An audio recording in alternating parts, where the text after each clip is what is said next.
Hello everyone, welcome back to the channel, and we are back with another market update. So we have seen some interesting trends and we've seen some interesting headlines which throws an idea that market has taken off and Toronto real estate market roars back to life. So I do not agree with this headline completely, but has there been an increase in the activity? Oh, for sure, totally. But to throw a narrative that the property is selling off the shelf is not true.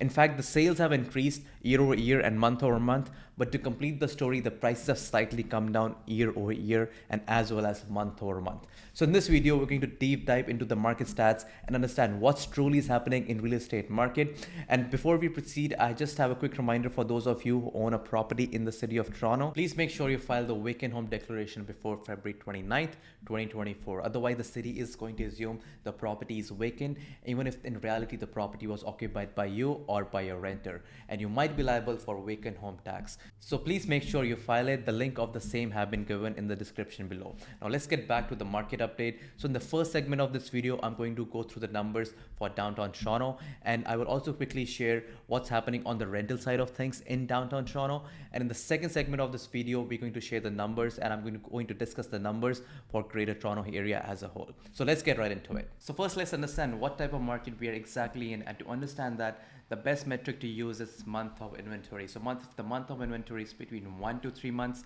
we're in a seller's market. If the month of inventory is between 4 to 6 months, we're in a balanced market. If the month of inventory is beyond 6 months, then we're in a buyer's market. So as of now in Greater Toronto area, we're sitting on about 2.4 month of inventory. So we are technically in a seller's market. So in downtown Toronto, we're sitting on 4.1 month of inventory. So it's basically in a balanced market. And just a heads up, in downtown core, that is CO1, that is south of Bloor Street, to north of Lake Ontario, to east of Dufferin, to west of Yonge Street, that's where you can find main cluster of condos. So this is basically for condos in specific. So in downtown specific to condos, we're sitting on 4.1 month of inventory. Now let's understand and see what's exactly is happening in downtown core for condos. So here's the trend line of average benchmark prices since the beginning of 2023 to January 2024. And here you can see from the month of February onwards, we can see an upward pressure onto the pricing. And the reason behind it is that in the month of January 2023, the Bank of Canada did put a pause of increasing of interest rates, and after that we can see an upward pressure onto the pricing.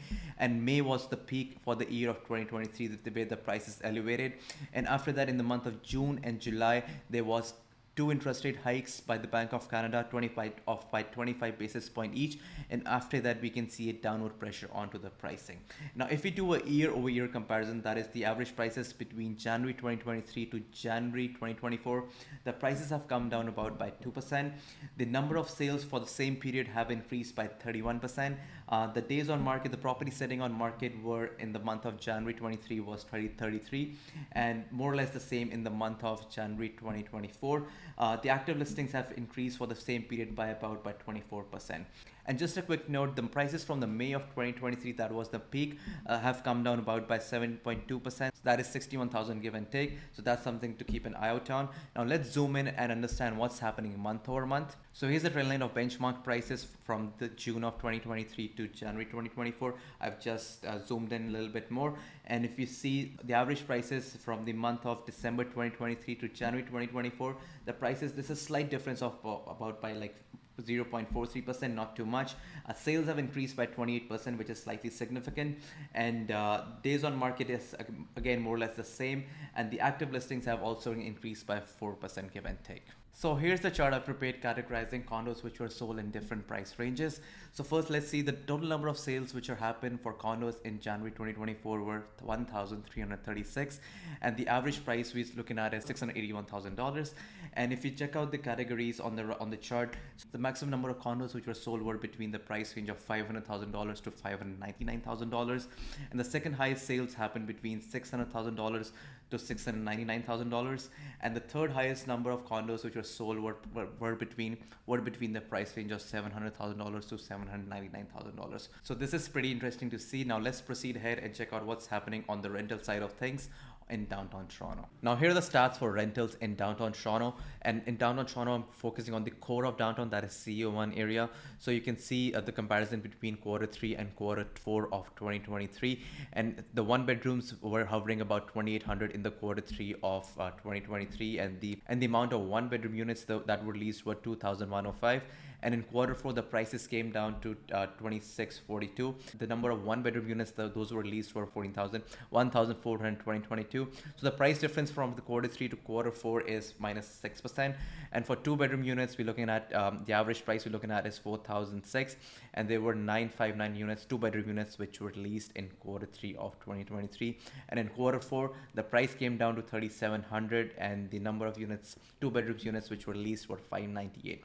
And just a heads up, these are average prices. As of today, you can find a one bedroom unit for about like 23 or 2,400. It depends, but yes, that's the range we're looking at without parking. And for two bedroom units, you can find about like 31 or 3,200, depending on the location and the building as well. So this is just an average price we're looking at. Okay, so down below you can see a chart, but this chart is for Greater Toronto area as a whole. So, and you can see during COVID time, that is in late 2020s to mid 2021, during the COVID era, the vacancy rate went up. The blue line is the vacancy rate, and the grayish line or the black line basically is the average, is the trend line of the average prices. And you can see the average price did come down. There was a downward pressure on the average prices, and post-COVID time, you can see the average rent price skyrocketed, and we were looking at this price point. And during the quarter four of 2023, the prices have slightly come down, and the vacancy rate has slightly gone up. And now we're going to discuss the reason of slight decrease in the rents. So let's get right into it. One of the reasons for the decrease in rent is because of supply of condos from the newly built projects. So in the year of 2023, we saw over 20,000 condos being built and being delivered to the market. And in the year of 2022, the number seems to be more or less same. So this has helped in bringing down the rents in some capacity, and this is actually pretty good for the renters. And now you must be also wondering that what effect this will have onto the prices of the condos. So in the short term, this will help in keeping the prices where they are instead of prices going up. I wish I could say that the prices, we might see a downward pressure onto the pricing because of high supply of condos, but chances of downward pressure is less, because the reason is the prices at which these newly developed condos have been sold by the developer to the consumer are pretty high. So the new developments were sold for about like $1,400 per square foot. On the flip side, the resale condos are hovering about $1,000 per square foot. So that's why I do not think there will be downward pressure, but yes, we might not see an upward pressure onto the pricing. I think this will help in keeping the prices where they are.